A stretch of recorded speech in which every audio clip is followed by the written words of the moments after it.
పిల్లల్ని తీసుకోవడం చేసుకోవడం అంతేనా? అది 15 సంవత్సరాలు చేశాను. 3,000 నుంచి 8,000 జీతం రావడానికి 15 సంవత్సరాలు స్కూల్లో ఆయా. మా అప్లైన పాండు సార్ ఈ రోజు ఇక్కడ నిలబడడానికి కారణం మా మహాగురు గారు ఎంఎస్ సార్, మా పాండు సార్ వల్ల నేను స్టార్కి వచ్చాను. ఇందులో ఏం లేదు మేడం, ఏ పెట్టుబడి లేదు, మనం నమ్మడమే. ఈ రోజు ఇక్కడ వచ్చిన వాళ్ళందరికీ మేము చెప్తున్నాం, ఇంటికి వెళ్ళి ఎవరైనా ఆల్రెడీ మా బాబు ఐడియా అయ్యాడు ఇదంతా వేస్ట్ అడగానే కదా మనం ఫోన్లు ఎత్తాం. అవునా? నేను చేసింది కూడా అదే. కానీ దయచేసి ఎదురింటి వాళ్ళు పక్కింటి వాళ్ళు చెప్తారు కానీ వాళ్ళు ఎవరు పెట్టరు. నేను వాళ్ళ మాటలు నేను పెట్టుంటే నేను అక్కడే స్కూల్లో ఆయమ్మ 8,000 9,000 చేసుకునేదాన్ని.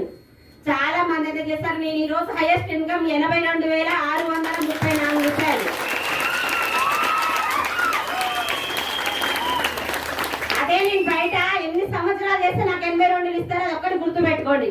పెట్టుబడి పెట్టాలంటే నా దగ్గర నేను చేస్తేనే బతికే